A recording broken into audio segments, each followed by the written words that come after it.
galera, beleza? Como é que vocês estão? Meus amigos, se preparem que o vídeo de hoje tá que tá. A gente vai começar falando sobre lockdown. Estão tentando fechar o Brasil mais uma vez. João Dória já está para anunciar novas medidas restritivas e tem mais algumas informações ligadas aí à pandemia. Depois, assunto seríssimo. Randolfo Rodrigues está trabalhando para instaurar uma nova CPI da pandemia. A versão 2022 não muda nada do que aconteceu no passado. Por outro lado, quero mostrar para vocês algumas ações do governo federal, o governo Bolsonaro, lutando pela liberdade da população e também tem algumas coisas interessantes que envolvem a PGR. Depois, vamos falar do Sérgio Moro em dois momentos. Vocês devem lembrar que o TCU fez uma solicitação para o Moro abrir o contrato dele junto a Álvares e Marçal para ver se não tem nada de errado. E no dia de ontem, recebemos a notícia que um procurador extremamente amigo do Moro, amigo pessoal do Sérgio Moro, tentou assumir o caso. E o TCU falou, nananina não. Quem não deve não teme. Abra as contas, Sérgio Moro. E depois vamos falar dele aí no seu aspecto presidenciável. Moro segue defendendo ideais totalitários, flertando aí com um Estado gigante, na verdade com o comunismo. E nesse âmbito não dá para também deixar de falar do Lula. Temos muitas coisas para falar aí do Nove Dedos. Algumas movimentações que o PT anda aprontando, pautas aí que querem instaurar caso vençam, as últimas do Lula, as pessoas que ele está trazendo para o seu redor, tanto no âmbito da política para concorrer para cargos, e as pessoas ao seu redor para fortalecê-lo aí no cenário político, ajudar no fomento de ideias, construir um plano para o PT, enfim. Tem muita coisa, depois vamos falar de Bolsonaro, notícias que envolvem governo, eleições e diversas coisas, e espero que dê tempo para também falarmos sobre o Mário Frias e o André Porciúncula. Mas vamos começar aqui, primeiro tema, lockdown. João Dória diz que São Paulo pode retomar restrições para conter a pandemia. É autoexplicativo. Acho que não preciso continuar explicando o que está acontecendo, nem relembrar a população de todos os problemas que esse tipo de decisão acaba acarretando dentro da sociedade. Só serve realmente para destruir a economia. Foi o que aconteceu em 2020, 2021 e o Dória agora, mais uma vez, né?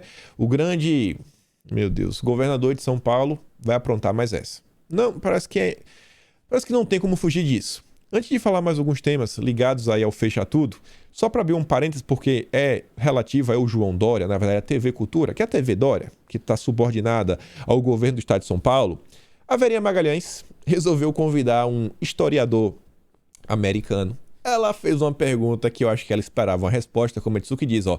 A Verinha achou que o historiador americano iria culpar Bolsonaro 100% por tudo de ruim que aconteceu no Brasil.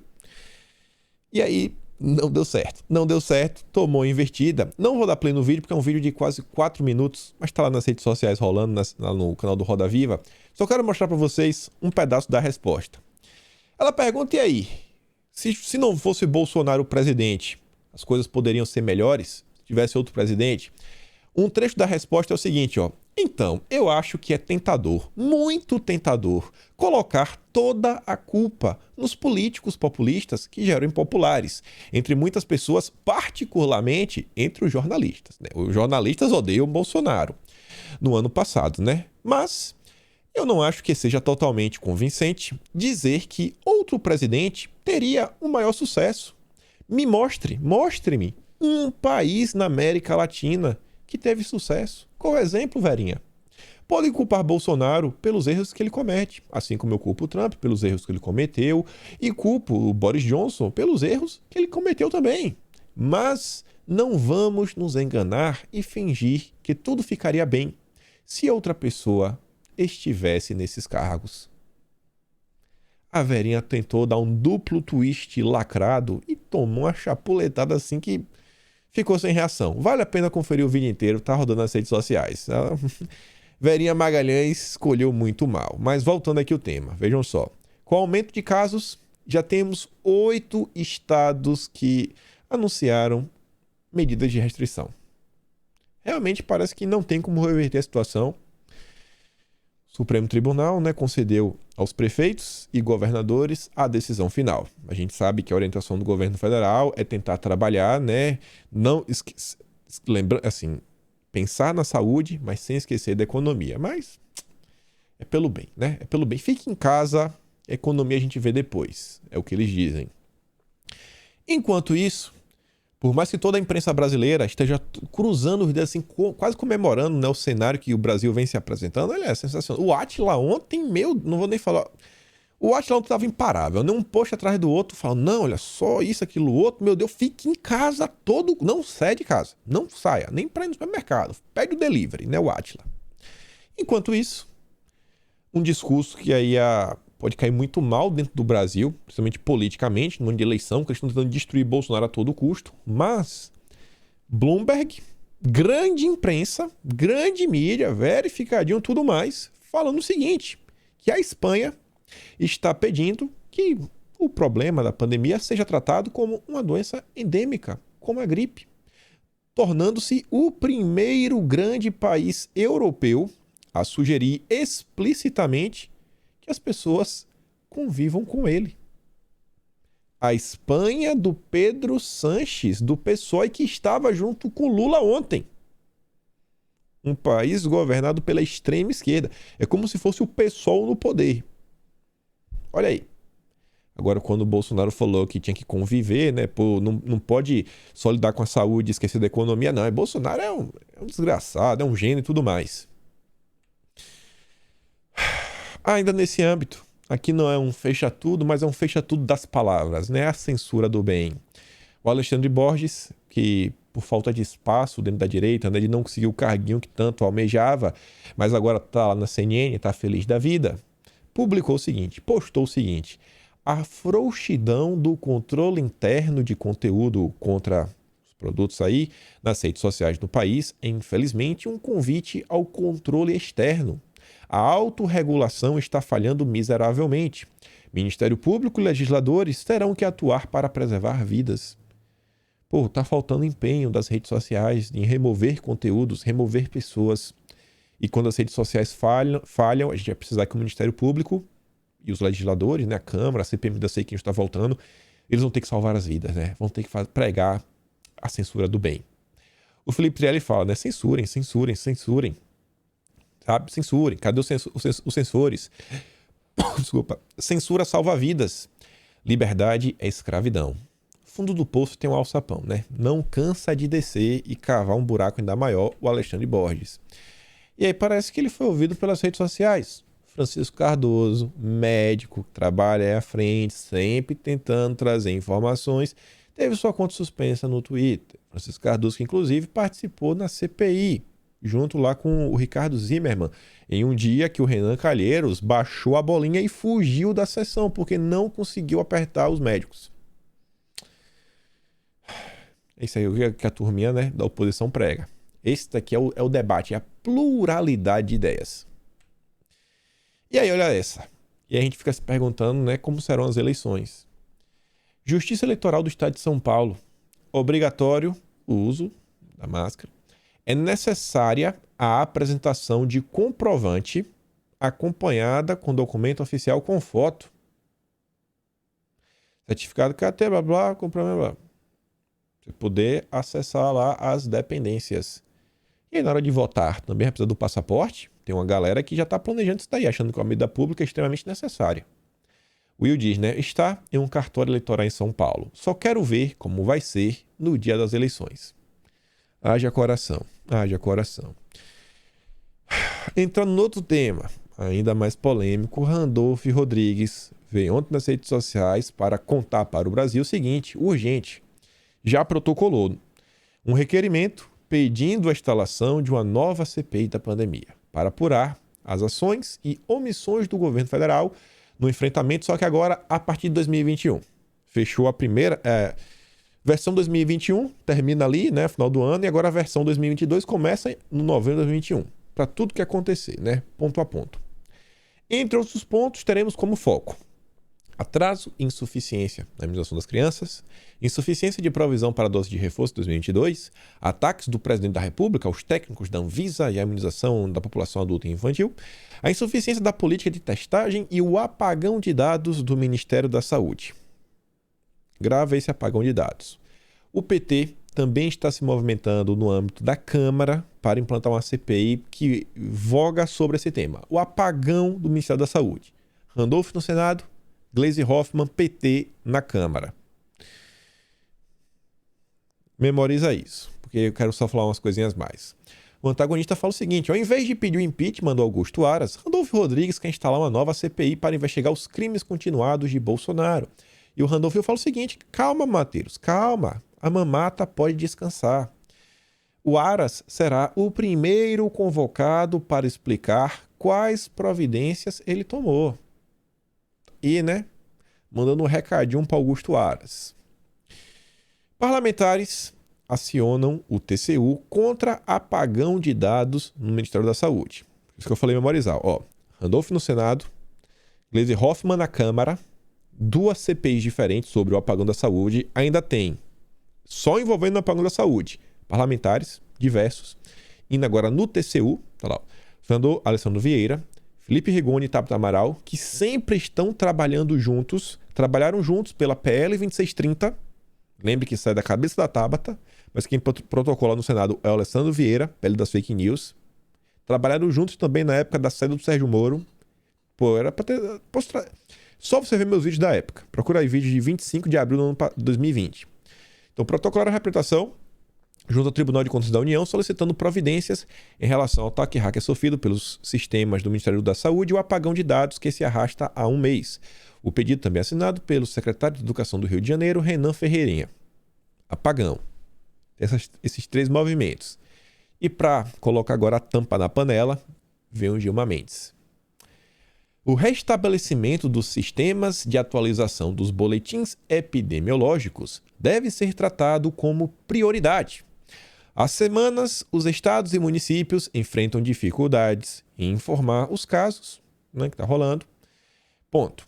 O hashtag apagão na saúde inviabiliza o enfrentamento da pandemia. Então temos o Senado com a CPI, a Câmara com a CPI, o pessoal indo no TCU e ainda o Gilmar Mendes de tabela falando aí sobre o apagão na saúde em suas redes sociais. Um novo monstro vem tomando forma. Um novo monstro vem tomando forma. A gente viu isso aqui no ano passado. Foi começando, foi crescendo, deu no que deu. Haja coração para os próximos dias. Por outro lado, enquanto o Randolph está acusando mil e uma coisas, o governo segue lutando pela sua liberdade. Pelo menos assim, de você poder ter o controle da vida do seu filho. A AGU fala que a interferência do Supremo Tribunal Federal na imunização infantil seria afronta à separação de poderes. A AGU apresentou manifestação no Supremo contra a intervenção da Corte na regra sobre as crianças de 5 a 11 anos. Afronta indiscutível ao basilar princípio da separação dos poderes. Mais uma vez, o governo vai. Já tem gente falando, adianta de quê? Não vai dar em nada, não vai dar em nada. Se o governo protocolação, o pessoal reclama que não vai dar em nada. Se o governo protocola, reclama que o governo não trabalha. A turminha super conservadora só quer reclamar, No final das contas, a gente já percebeu. E a PGR também se manifestou no mesmo sentido, e você vê, a PGR se manifesta contra a ação que pede ao Supremo obrigatoriedade. Não, com as crianças, esse é obrigatório. A PGR é contra. Parece que os pais estão ameaçados de perder os direitos sobre os seus filhos. E nesse aspecto, a TV do Dória convidou aí um cara legal do direito. E a entrevistadora pergunta a ele sobre assim, se eu sei que meu vizinho tá fazendo isso, aquilo, outro, devo denunciá-lo? Você está aglomerando. E aí depois pergunta, e se eu sei que a família do meu vizinho tem crianças e os pais não querem, eu deveria fazer alguma coisa?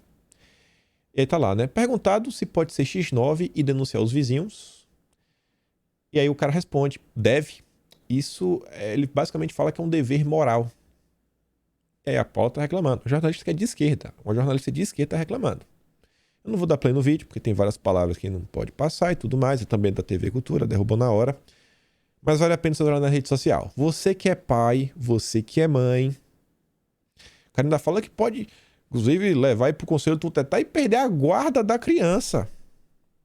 Vejam só, Liberdade e escravidão. A própria sociedade fiscalizando os seus vizinhos. Verdade. Uma matéria aqui que, no mesmo âmbito aí, leis, investigações, tudo mais, Ministério Público, O Ministério Público propõe uma ação contra 13 bolsonaristas por participação em motociata. Isso daí porque estariam desrespeitando as normas sanitárias lá de São Paulo. E aí visa Ricardo Salles, Tomé Abdu, a galera que, sabe, organizou a motociata. Ministério Público. Mais uma vez o Ministério Público.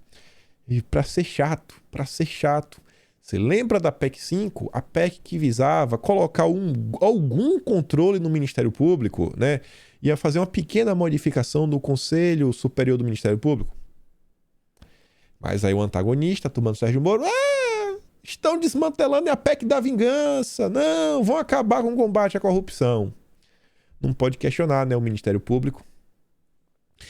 E uma notícia aqui que pode acontecer algo um pouco similar no Brasil, mas independente, deve causar aí um aumento de preços ao redor do planeta. A nova variante começa a provocar graves consequências no abastecimento, na cadeia de abastecimento. O motivo principal é a contaminação de caminhoneiros e dos funcionários dos estabelecimentos. Se a mercadoria não está sendo entregue, não está chegando, os preços tendem a subir, né? Espero que no Brasil as coisas sejam diferentes. Enfim, vamos para o nosso próximo tema. Serginho Moro tá sentindo um calorzinho do judiciário, né? Que ele sempre defendeu com unhas e dentes. Mas agora é golpe. Agora é golpe porque é contra ele. Vejam só. Procurador pró-Sérgio Moro, não defensor do Sérgio Moro, reivindica a atuação em processo contra o juiz no TCU. Não sei, assim, fica meio estranho, né? Tá muito estranho. Tá tão estranho que, para o Bruno Dantas, basicamente ficou parecendo que o cara tá tentando salvar a pele do Sérgio Moro. Aí tá lá, ó. O procurador Júlio Marcelo de Oliveira, que atua perante o TCU e tem um perfil lavajatista, entrou com representação na corte para reivindicar participação no processo sobre a relação do Moro com a consultoria Álvares e Marçal. Mas não deu certo. O ministro do TCU repreende procurador pró-Moro ao negar pedido de atuação em caso. O pedido do procurador, né, que ele reivindica, foi negado. O Oliveira, que pertence ao Ministério Público de Contas e atua perante o TCU, foi repreendido no despacho do ministro Bruno Dantas, do TCU, que considerou haver tentativa de causar tumulto processual. O procurador com perfil lavajatista sustenta que ele é quem deveria representar a instituição nos autos. Tá lá, ó. O Bruno Dantas disse que as razões apontadas pelo procurador são insuficientes para satisfazer os requisitos legais que justificariam sua atuação.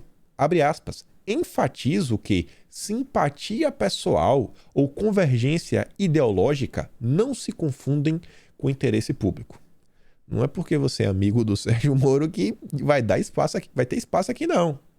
Oliveira ostenta postagens em rede social favoráveis à Operação Lava Jato, a Sérgio Moro e ao Deltinha. Uma delas está aqui, ó.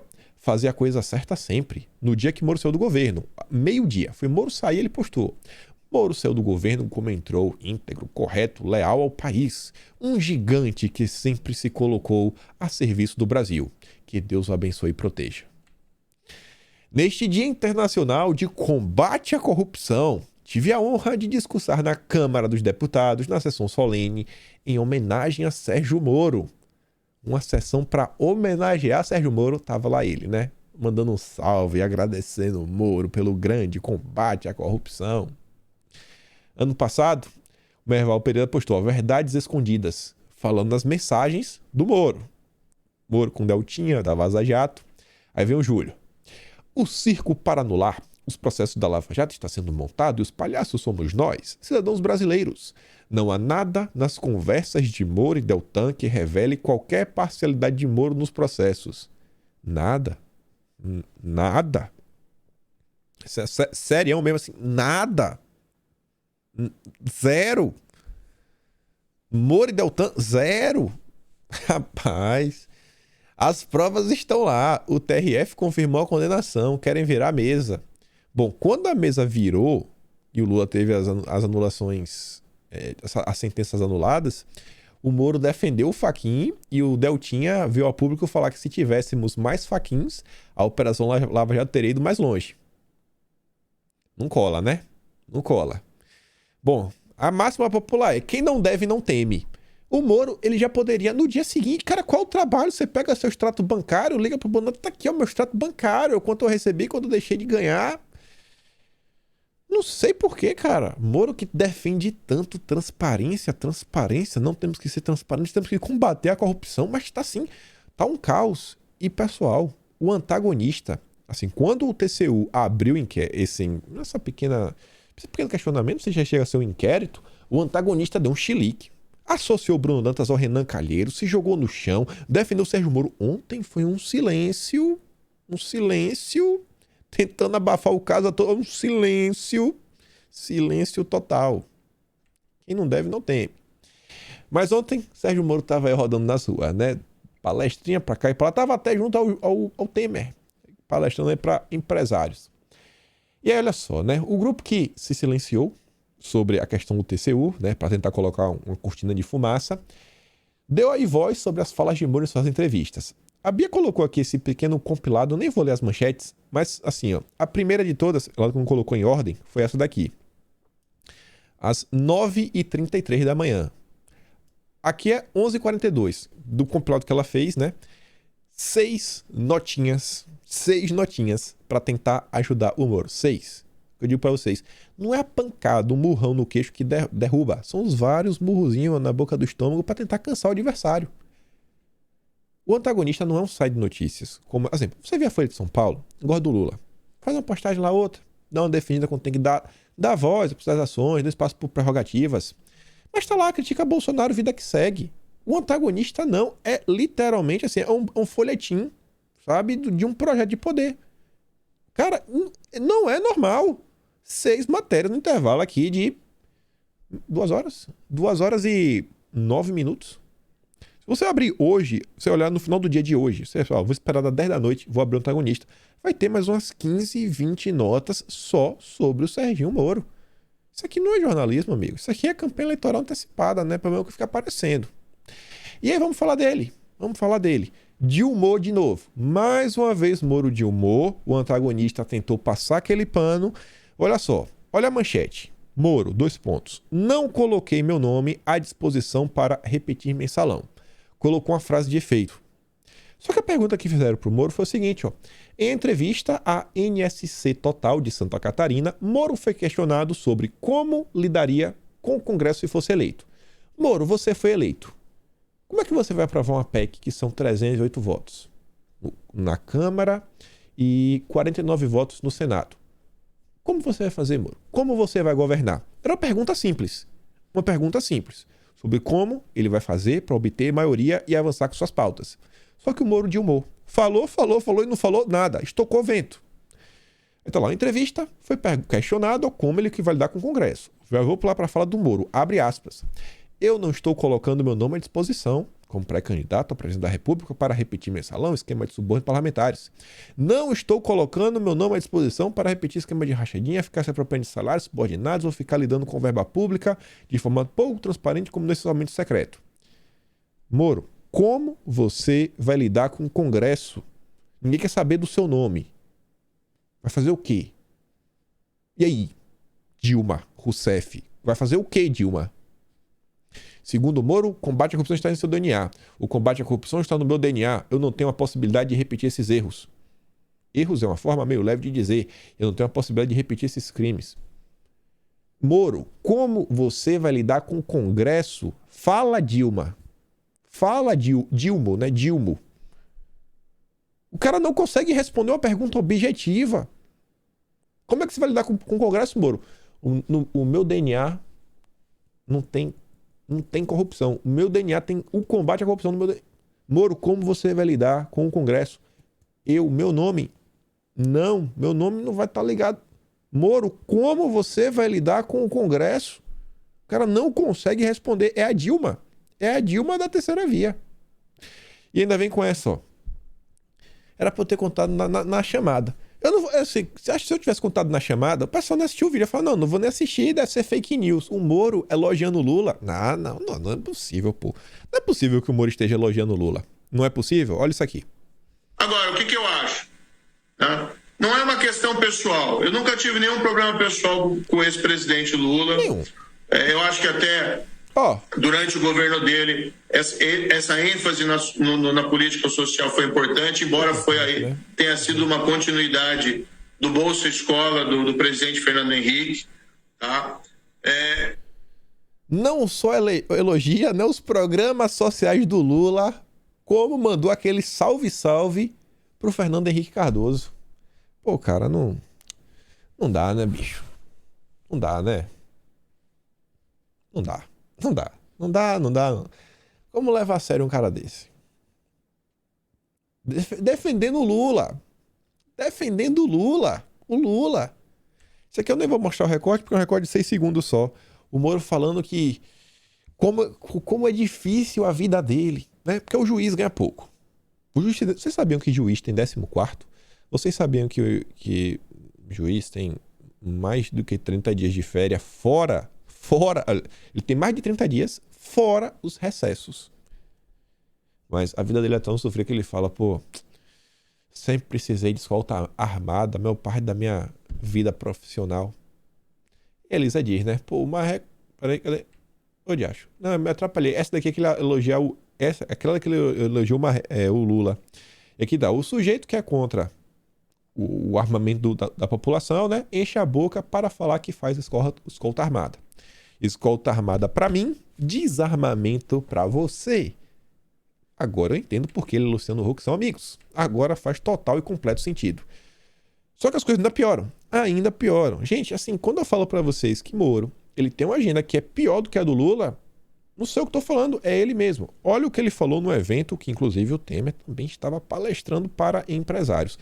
A Anitta se deu o trabalho de ouvir uma lorota que tem quase 1 hora de duração. Chatíssimo o Sérgio Moro falando. E ela recortou aqui alguns pedaços que envolvem aí como o Moro pretende salvar o Brasil. Olha só. Governança que precisa ser criada. Peraí.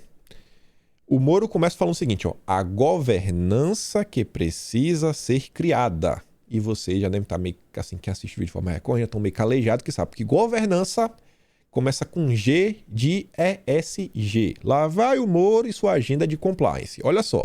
Governança que precisa ser criada.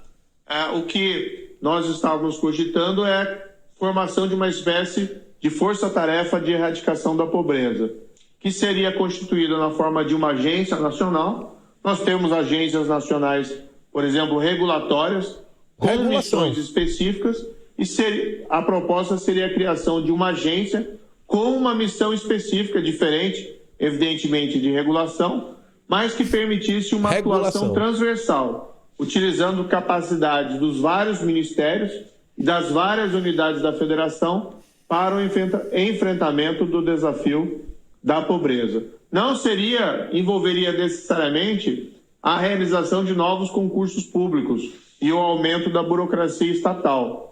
Muitas vezes essa ideia do aumento da burocracia estatal acaba não resolvendo o problema da deficiência do serviço público.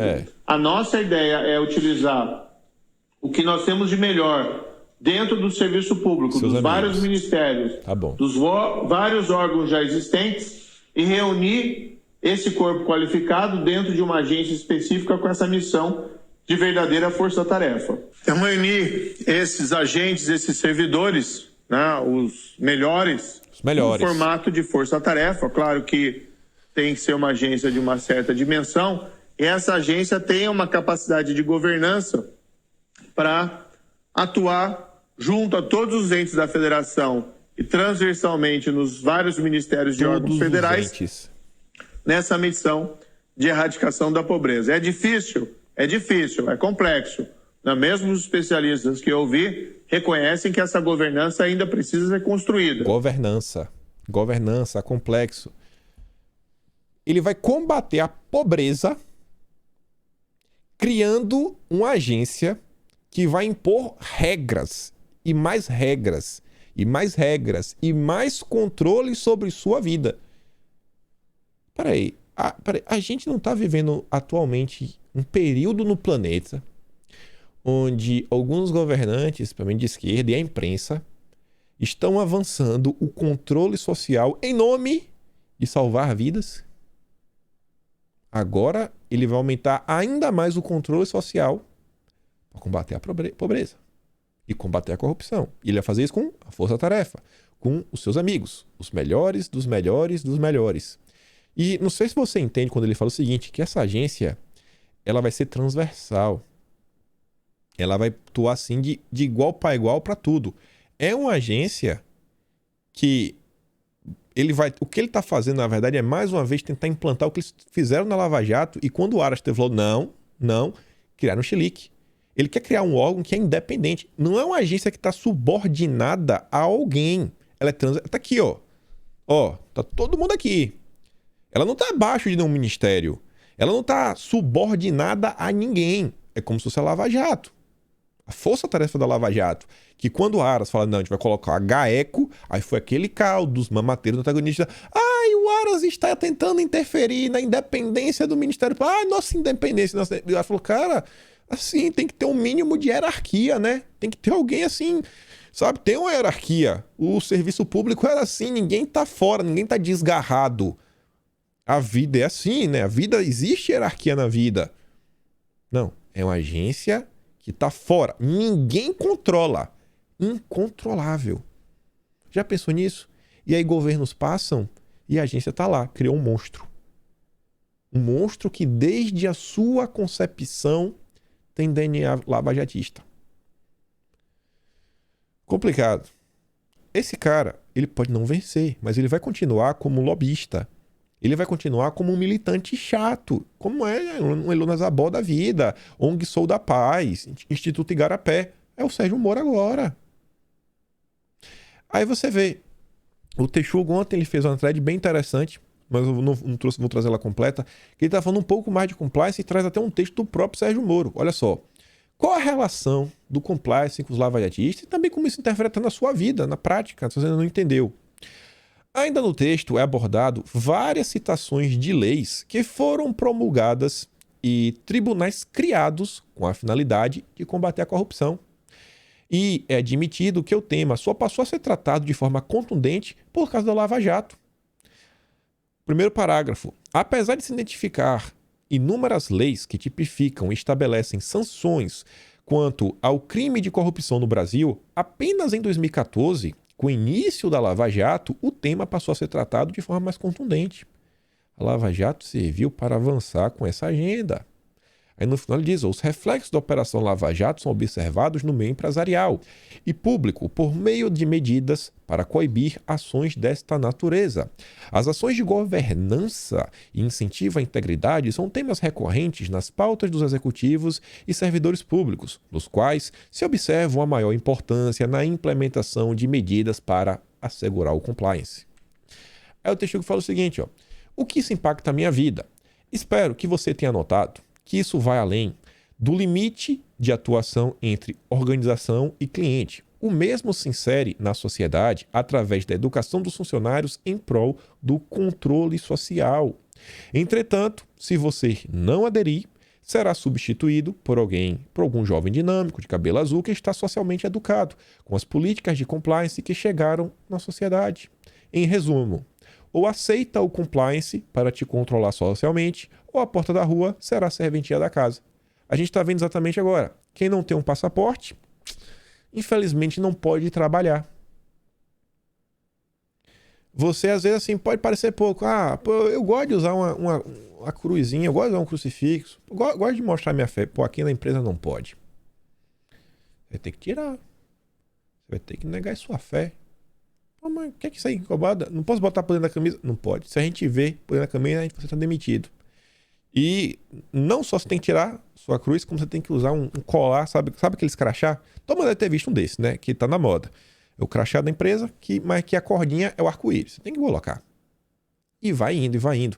E aí você começa a impor leis para a sociedade, não pelo legislativo, mas ela vem da cabeça de algumas pessoas e às vezes até de empresas para a sociedade. O próprio Texugo ele faz ao longo de sua thread. E fecha com um parágrafo aqui do próprio artigo do Moro. Portanto, um programa de compliance / integridade não será efetivo se não houver a intenção de agir corretamente da base ao topo da pirâmide. Para ele funcionar, ele tem que ser imposto do peão, do chão da fábrica até o diretor da empresa. O compliance é praticado por pessoas e sua eficiência e eficácia depende diretamente da cultura de integridade de cada um. Cada pessoa vai ter que se subordinar a essas regras, porque assim a gente vai combater a corrupção, né? E o problema da fome. Esse cara, ele não vai desaparecer da política. E aí, olha só, comentar um pouco ainda sobre questões que envolvem o dinheiro do União Brasil. Lá vai o antagonista chorar, porque aparentemente o Gilmar Mendes anda ligando para pessoas aí do União Brasil para perguntar, e aí, realmente vai se unir ao Sérgio Moro? Vocês têm certeza disso? Tem certeza? Aí o antagonista que tá doidinho para o Sérgio Moro, né, ter acesso a esse fundão, meter a mão no dinheiro do Bivar. Aí tá falando, não, assim, pô, se o Moro, né, vai estar próximo. Não, ainda tá distante dessa aliança. Tava dizendo que tava certo, né? Agora tá distante. Mendes ligou para dirigentes partidários e parlamentares, tudo bastante republicano e dentro das atribuições de ministro do Supremo e eleitor, naturalmente. Aí olha só o seguinte, Sérgio Moro, diferente do governo Bolsonaro, tá aqui pregando mais impostos, mais imposto. Sintra, que é o cara aí do Moro, junto ao Pastore, cria plano econômico para Moro e prega fim de preconceito contra a CPMF. Temos que trazer a CPMF de volta, tá lá, ó. A CPMF ainda é hoje a melhor solução para equacionar as contas. Porque senão não vai ter como bancar, né? Essas novas agências reguladoras, forças-tarefas e esse plano do Sérgio Moro de acabar com a corrupção. Vamos pagar mais imposto para a gente combater a corrupção. É o que está faltando. A corrupção só existe porque você está pagando pouco imposto. Aí os mamateiros do antagonista, por isso que eu digo vocês, isso não é um jornal, é um braço político na mídia do Moro. Depois que a notícia do Moro rodou, né? Aqui, ó. PT vai criar a CPMF do trabalhador. Pronto, já botou a cortina de fumaça, né? CPMF por CPMF e já jogou na conta do Lula. Pedro Cerise, gestor financeiro e sócio fundador da Scopus Investimento, criticou nessa terça-feira a proposta do PT para voltar com o imposto sindical obrigatório. Segundo Cerise, a volta da contribuição, que corresponde ao dia de trabalho, seria equivalente a uma CPMF do trabalhador. Nem vou ler mais o resto. Não cola, né, irmão? Tá feio. Tá feio. Mas graças a Deus o Brasil tá começando a conhecer quem é Sérgio Moro. Esse é o verdadeiro Sérgio Moro. Ele não é um herói. Ele prendeu, não é um herói. Não é. Tá muito longe disso. Aí vamos falar do Lulinha. Esse daqui não esconde, né? Tá dobrando a meta. Enquanto a imprensa tenta falar que as pautas do Lula, como foi a matéria da Veja de ontem, não sei se vocês lembram do vídeo, plano de governo do Lula ainda está assim meio confuso, vago, não apresenta ideias. Tá claro que o PT quer fazer. Não tentem, passar pano pro Lula. Em reunião com Lula, governo espanhol, que é do PSOE, ligado ao Foro de São Paulo, é o braço do Foro de São Paulo na Europa, aborda tributação de aplicativo. Já não basta revogar a reforma trabalhista, agora tem que tributar aplicativos de prestação de serviço. Os espanhóis do governo do primeiro-ministro Pedro Sánchez, do PSOE, afirmaram que estão trabalhando numa lei que equipara direitos trabalhistas dos prestadores de serviço de aplicativos, como é o caso do Uber, aos de pessoas com empregos formais. É ótimo direitos. Todo mundo quer direitos. Mas, assim, para você ter direitos, você precisa de deveres. Isso tá vendo? Um dos deveres vai ser tributar aplicativo.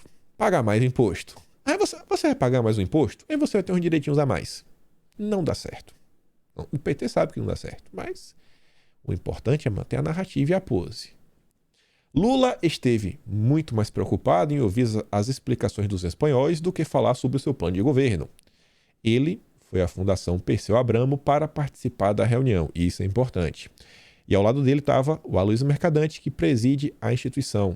Não é que ela é só ligada ao PT. A Fundação Perseu Abramo é o grupo dos intelectuais do PT, como até a matéria diz, participa da formulação de propostas petistas para a eleição e também dos planos para a esquerda no Brasil, até por fora de São Paulo. Quem comanda, quem é a mente pensante, é Aloysio Mercadante, um petista, um dinossauro dentro do PT. Essa reunião foi feita lá dentro, da Fundação Perseu Abramo. Os integrantes do governo espanhol disseram que está em curso no país um movimento para valorizar novamente os sindicatos e priorizar negociações coletivas.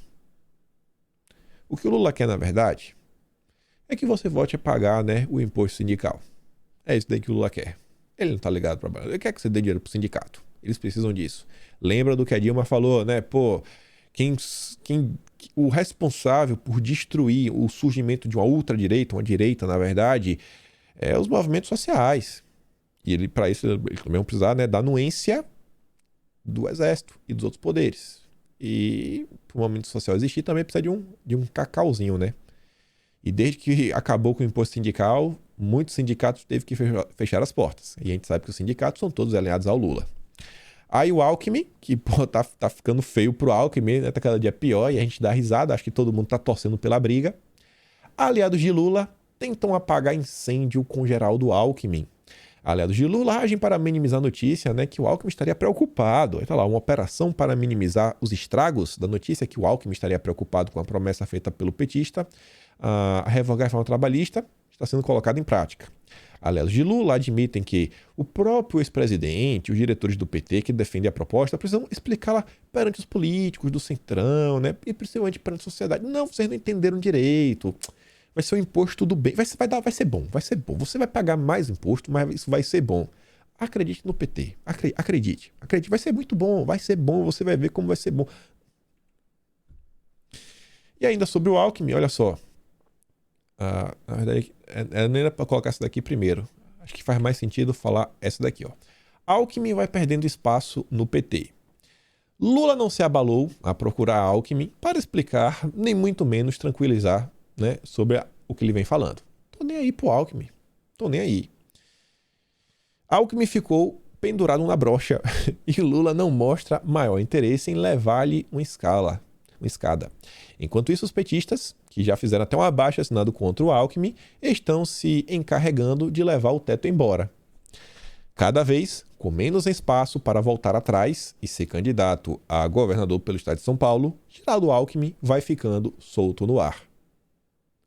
Trabalhar com o PT não é simples não, cara. Nem a esquerda, né? O PT não é amigo de ninguém. O PT não é amigo de ninguém. O PT vem... o PT já comanda o país. Tá bom. Vamos ver o PT como presidente da República agora. Com a imprensa, com as redes sociais. O PT não era assim no passado. Não tinha os fact-checkers. O poder judiciário não tinha tanto poder. Brinquem. E olha só. A aposta é de Alckmin sobre a posição do MDB e do PSD do Kassab na eleição do Planalto. E o Alckmin acha o seguinte, que estão fazendo charme com a candidatura da Simone Tebet, do Pacheco, a gente sabe disso daí, mas vão acabar fechados com Lula já no primeiro turno. Segundo aliados, Alckmin acredita que nenhum dos nomes da terceira via tem viabilidade. O Brasil sabe disso. É Lula ou Bolsonaro. A presença de Alckmin como vice de Lula, avaliam aliados do ex-governador, levaria a chapa petista mais ao centro e facilitaria a aproximação tanto do MDB, de Baleia Rossi, quanto do PSD do Gilberto Kassab. E aí vejam só, para tirar um termômetro do que pode ser o PT no poder. O PCdoB, um partido da extrema esquerda, um partido comunista do Brasil, quer criar uma regra para moderar o poder do PT em federação. Nem a própria esquerda confia no PT. Dá plenos poderes, tá lá. Ó. Ele quer que o estatuto, né, modere os poderes do PT, porque vai ser o maior partido da federação e vai atropelar todo mundo. Vai governar com punho de ferro. Vai ser assim, meu amigo, ditadura. Até a esquerda já sabe disso. E aí no PT, tá trazendo aí todos os dinossauros da esquerda, né, os cabeças brancas. Requião espera PT e PSB acertar a federação para decidir filiação, para ver qual partido ele vai. Mas aí, pré-candidato. Todos esses políticos da antiga, que estão sem mandato, vão tentar voltar. A esquerda vem com tudo agora nas eleições de 2022 e tem gente levando na brincadeira. Aí tá aqui, ó.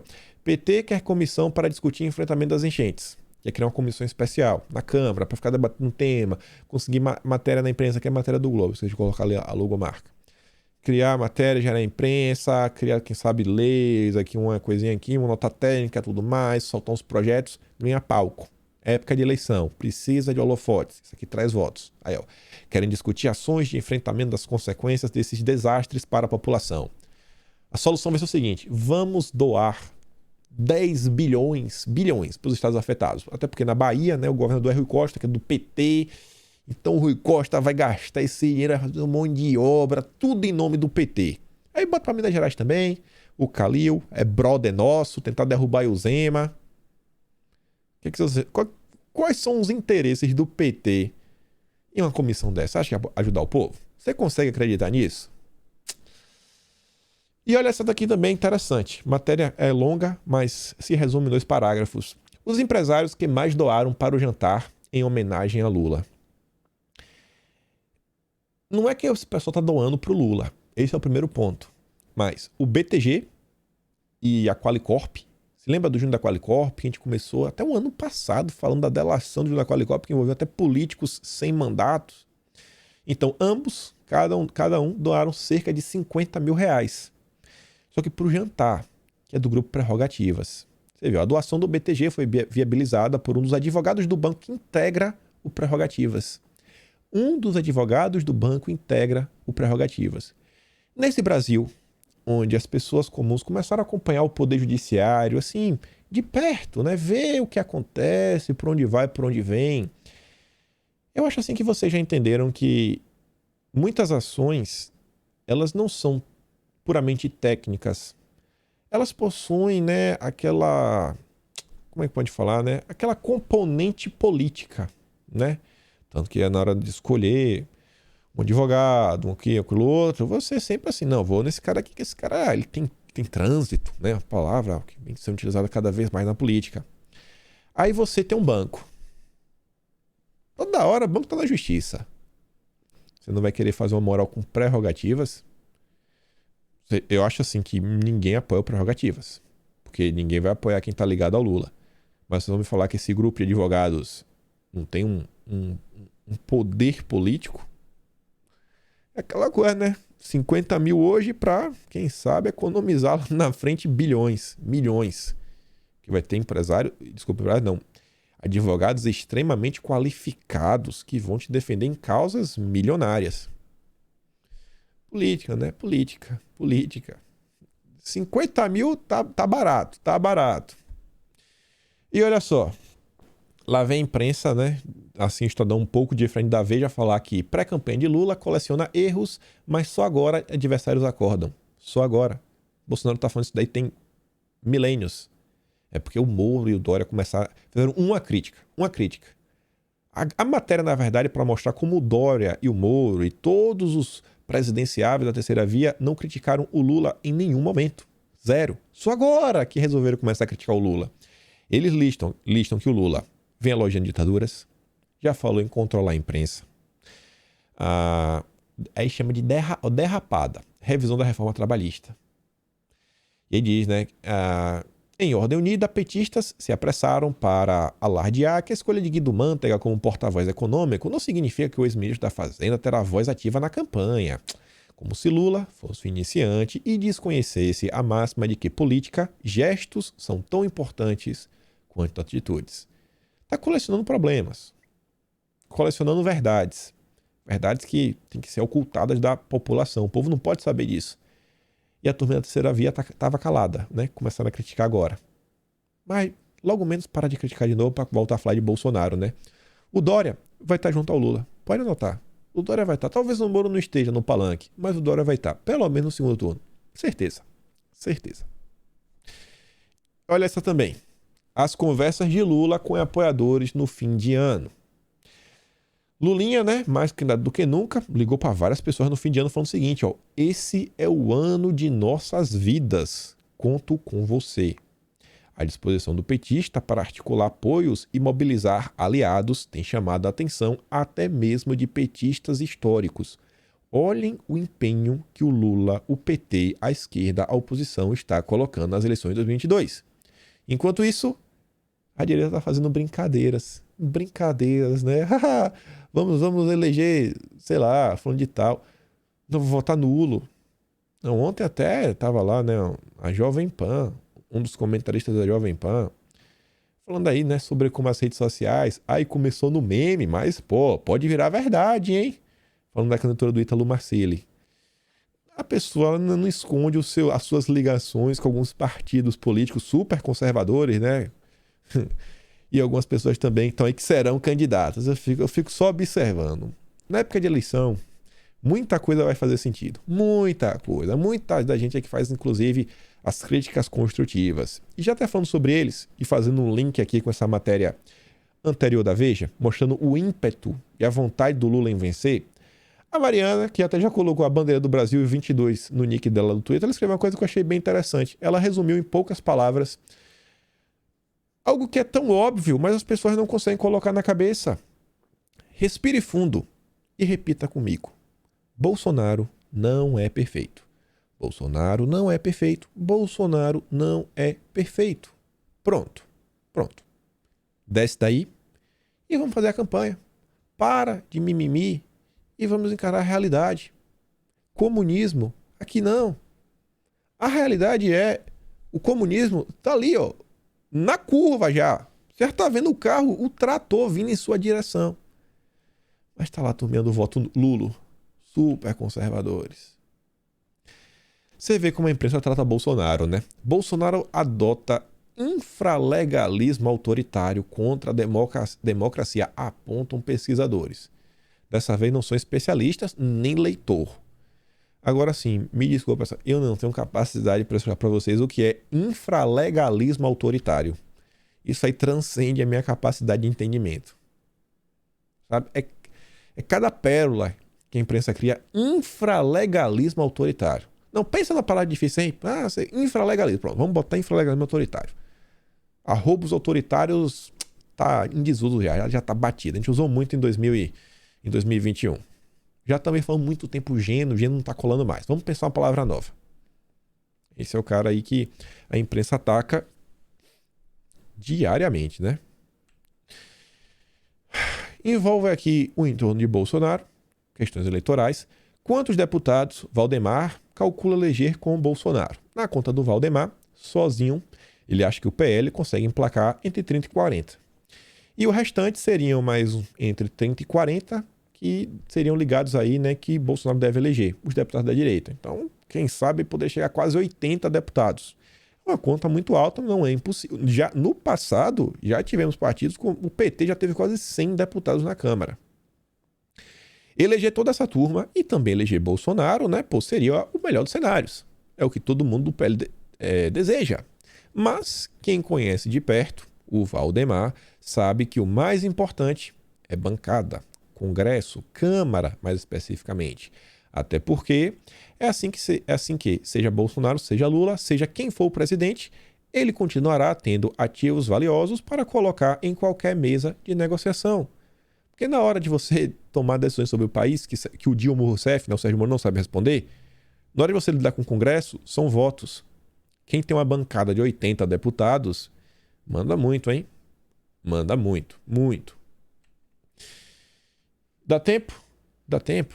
53 minutos ainda. Só para comentar aqui de forma rápida antes de terminar o vídeo. Patrocinadores da Lei Rouanet serão obrigados a investir em iniciantes. Diz o governo. E a imprensa não gostou. Tá desesperada. No subtítulo aqui dá para ver aqui embaixo pequenininho, ó. PM que comanda, né? Eles adoram colocar. Olha as fotos que eles colocam, né? Como se fosse desmerecer o André, o Mário, porque estão com bang bang na mão. PM que comanda a pasta diz que 10% de cada 1 milhão investido deverão ser destinados para proponentes novatos. Mais do que justo, pô. A cada 1 milhão que as empresas estão gastando, 100 mil dá pro pequeno, pro artista novo que está tentando aí brilhar, galgar um espaço, né, nos holofotes. Pô, mais do que justo. Vai ficar dando dinheiro para quê? Para artistas renomados, que já são milionários e tudo mais, que poderiam fazer show com dinheiro do próprio bolso? Aí não faz sentido, né? Aí você vê. Não sei quem é esse Nelson Mota, mas tem cara que é alguém ligado à cultura. Ele fez uma postagem contra o... Acho que no post do André, o André respondeu ele, eu não sei se foi na matéria. Mas a postagem é o seguinte, tem uma coisa antes. E quem paga o aluguel dos teatros em pontos valorizadíssimos das cidades brasileiras? Os donos de teatro vão viver de 10 mil reais? Ou vão vender para igrejas evangélicas? Sabe quanto custa o aluguel de um imóvel grande para um teatro no Rio de Janeiro, no Recife? E o André responde o seguinte, ô amigão. Você já ouviu falar de uma coisa chamada mercado? Quer enriquecer com o aluguel do teatro? Pois, faça como qualquer pessoa. Vença no mercado. Dinheiro público não é para pagar uma fortuna em aluguel. Não falta teatro público por aí. 10 mil está muito bom. Penso que poderia até ser menos. E o André diz, estas pessoas acreditam mesmo que é o governo, no caso o seu dinheiro, que tem a obrigação de bancar os seus negócios. É difícil de acreditar. A classe artística acha que é o seu dinheiro que tem que bancar essa galera. Difícil, viu? Difícil. E para chegar aqui o fim do vídeo, envolve aqui cultura. Tinha que ser na Globo, né? Tinha que ser na Globo. Pissirico, banda aí baiana, lá do Márcio Vito, colocando pro padre Fábio de Melo dançar o lepo-lepo. A Elisa diz, né? Quando falamos do progressismo dentro das igrejas, das igrejas católicas, tem gente que não entende. Sim, um padre dançando o lepo-lepo. E com essa, nós ficamos por aqui. Lembra de dar aquela curtida e compartilhada. Só tenho vocês para curtir e compartilhar, né? Se inscreve no canal, não esquece. Se gosta do meu trabalho, considere ou se tornar membro do canal ou me apoia pelo Patreon. E obviamente que a gente se vê amanhã. Aquele grande beijo, abraço, tamo juntos e valeu, meus amigos. Fui!